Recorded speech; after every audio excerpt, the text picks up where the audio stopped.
AK gang, what's poppin', man? It's your boys, Nate. And who? Yes, sir. And we back again with another video. What we got for them today? Let me see if I can read. It says, a visitor came to our neighborhood every night. By Creepypasta story time. Yes, sir. This is one of Mr. Nightmare, or Mr. Creepypasta rather. Story time.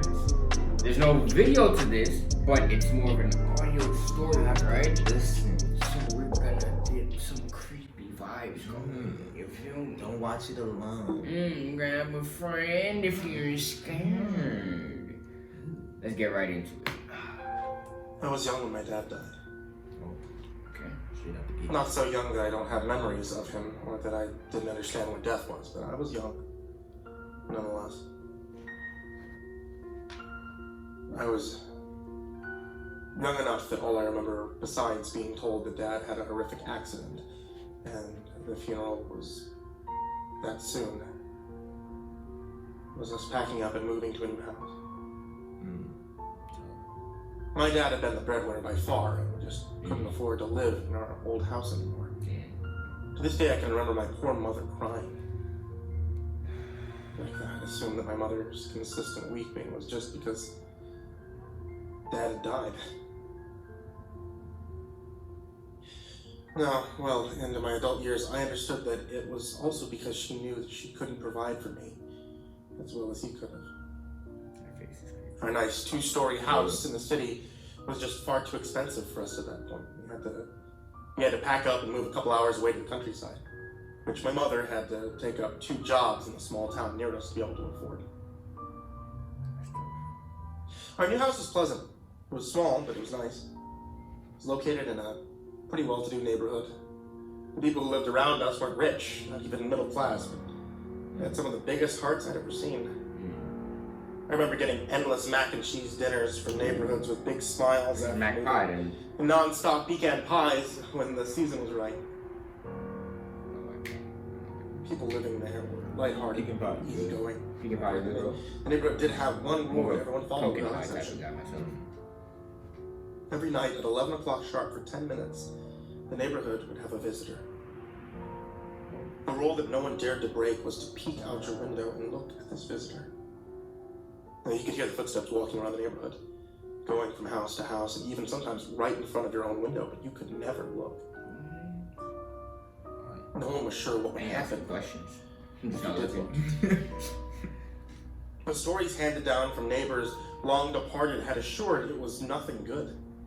Quite fortunately for us, my mother, God rest her soul, was superstitious enough to not even question it. Yep, that's me. But one time, my curiosity almost got the better of me. She had caught me. She didn't yell or scream. All she said was, "You know better than to look." I never tried again after that night. Now, this wasn't some deep, dark secret that people in the neighborhood where I'm questioning nothing or avoided altogether. People would crack jokes about our visitor, lightheartedly say that they would invite them to the next neighborhood barbecue, all that fun stuff. I mean, I remember one party where most of the neighborhood attended. I was off playing with the other children in the living room. The adults were eating desserts and laughing about something or other, and as soon as the clock struck 11, a silence fell over the room. And we all listened for those footsteps. We all listened to those footsteps go around our neighborhood for 10 minutes straight. Once they disappeared, everything had gone back to normal. With Steve, our clown of a neighbor, laughing that our visitor would have left sooner if he had caught a whiff of Miss Rothheimer's casserole. This is how we lived for a few years. And despite the loss of my father, my mother and I remained close. We enjoyed our lives despite what little we had. When I was 11, though, my mother met Ralph. I don't believe it's possible that a more unpleasant human could ever exist. My mother had met him when she was waiting his table at the diner that she worked at. God only knows exactly what he said to my mother to make her think that it was a good idea to bring him into our lives. I have a feeling that it wasn't so much what he said. That's a game. It was what he had. Ralph was by no means rich at all, but compared to us and most people in our tiny little country town, he had more than enough. Despite his general unpleasant behavior, Ralph never got physically violent until he moved in with us. My mother protected me with all that she could, and for the most part it worked. I would never get much aside from a hard smack to the face or the occasional whipping on my ass from Ralph's belt. However, she would get the brunt of it. I would wake up and I'd see my mother with a fresh bruise on her face and a new black eye. Sometimes she'd have bald patches on her head, and the longer that Ralph lived with us, the worse it would get. He started becoming paranoid, thinking that my mother was having an affair or that I would call the police on him. To this day, I have a vivid memory of him taking the hammer to the phone after he got suspicious because I was talking to a friend for too long. He had figured out how many miles it would be from the house to my mother's job or to the grocery stores. Amen, Dad. I would check her car's odometer to see if she had made any pit stops. Right. If even one extra mile was unaccounted for, she could receive a fresh new injury. Of all Ralph's many, many, many shortcomings, he did have one redeemable quality. He never looked out the window, or forced us to look out the window. For those 10 minutes, the footsteps could be heard around the neighborhood. The neighbors tried to help us as much as they could. On days when my mother seemed especially worn down and roughed up, I'd be taken in by the Millers, whose son I was friends with, even though he was 4 years my younger. They even called the police a few times, but being a small town where everyone knows everyone, nothing was done. Stuff. I was old enough by that point that I could understand the looks of pity that I would get from my neighbors every time that I walked down the street, have to go inside my home. As I reached 13 years old, I tried to act more like a man and at least be there every night for my mother. I even played out a fantasy in my mind most nights where I would yell at Ralph and shame him so hard that he would just leave. It was a stupid, childish fantasy. And had I even said as much as a word out of line, I'd have gotten punched or belt whipped before I could even Wait till my say a guy's second 17. word. You gonna pack him up? But my mother Sir. stuck through it all for me because Shout out to Mom. of the extra money coming in. I could afford books for school, new clothes. Mom's is the MVP. I resented my new shoes and clean t-shirts, and fresh notebooks, everything that she had bought with that damn man's money. The last year when I was 14 was where the whole situation reached its peak. So the beatings became more frequent and violent. Ralph became more paranoid and prone to outbursts. There was a point where he physically stopped me and my mother from leaving the house for a week. If he didn't conclude it would look suspicious if we weren't seen, I don't think that he would have ever let us go. It gradually became worse and worse, much worse. Like he's damn near about to My mother cry. couldn't even protect me anymore, and I began to receive beatings as bad as she did. And finally, it all ended one October night. I was brushing my teeth and reeling from a fresh bruise on my side that Ralph was so graciously given me, while Ralph was yelling at my mother. As sad as it is, it all seemed ordinary.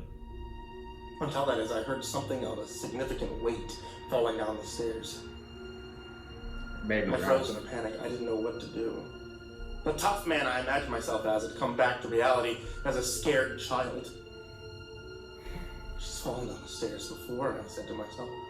She's recovered from this before, I thought, reassuring to me. I heard footsteps going down the stairs, and once they had reached their destination, I creeped my head out of the bathroom window and slowly crept down the stairs to see the most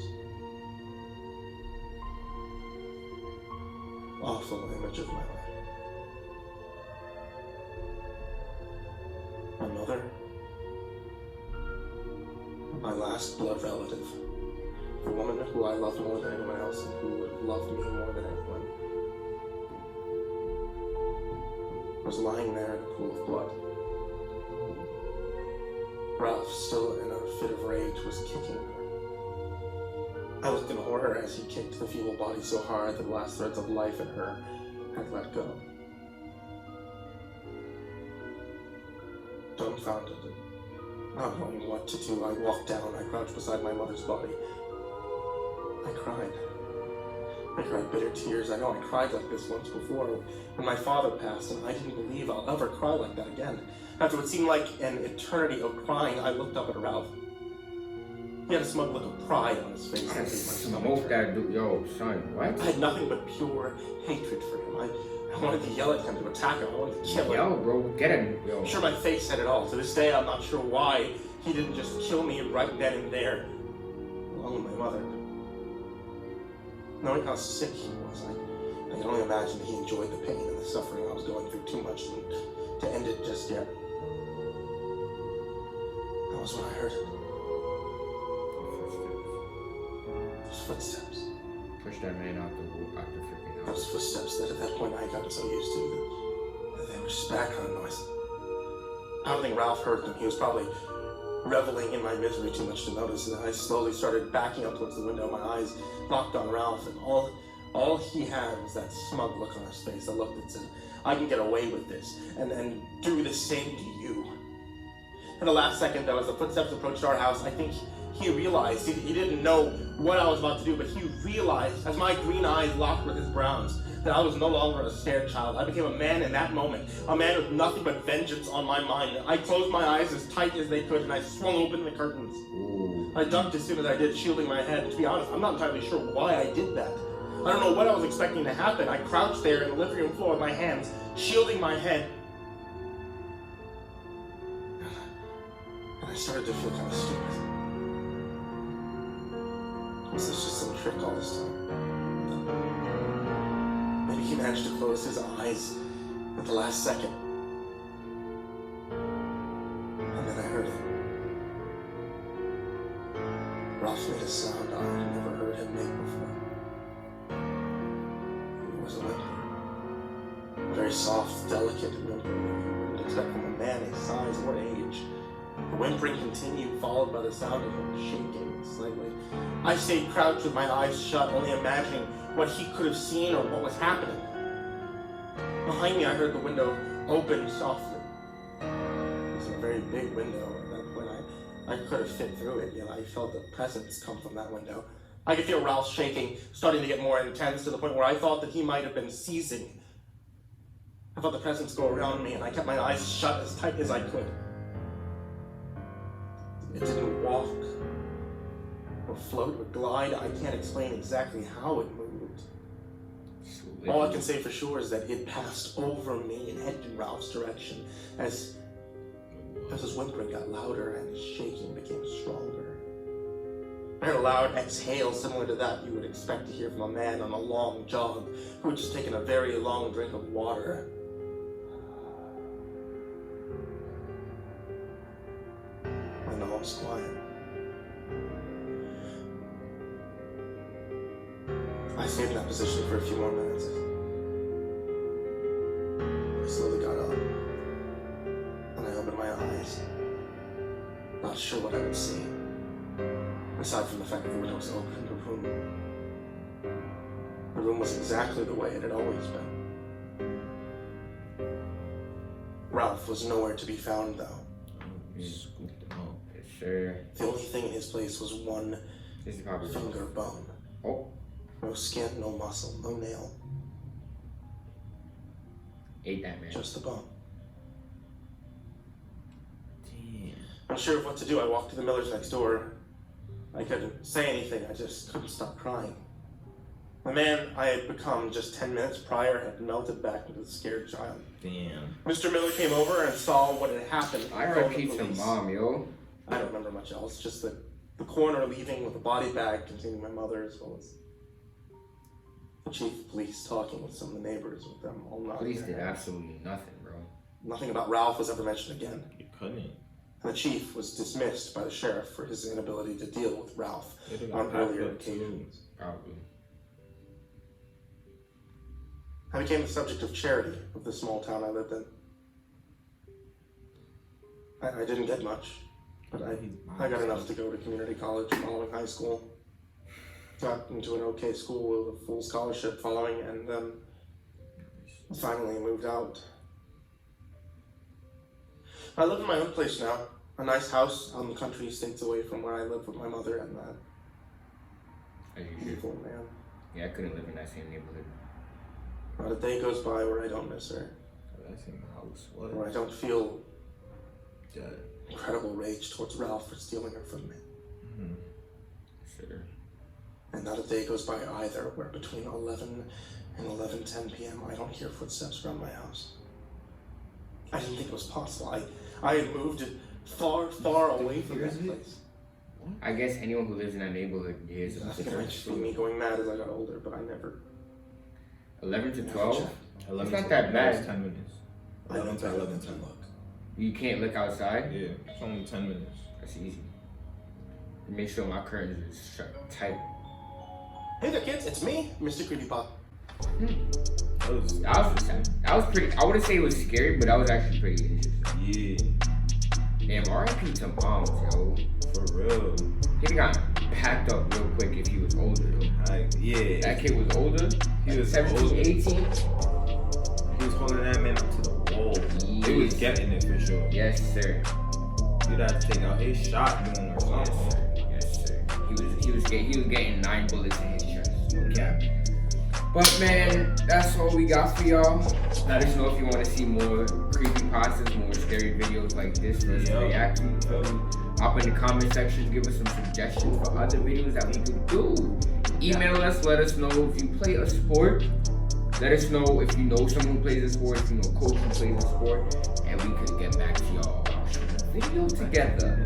Hit that collab, you feel me? Make sure you like this video, smack that like button, show your support, show your love. Make sure you hit that subscribe button if you're not already subscribed. Hit that bell. Yes, sir. Be a part of the NK gang. So every time we upload a video, Yes, sir. hit that noti bell. Without further ado, sign us out. Peace and love, everybody. NK gang. Yo. Peace.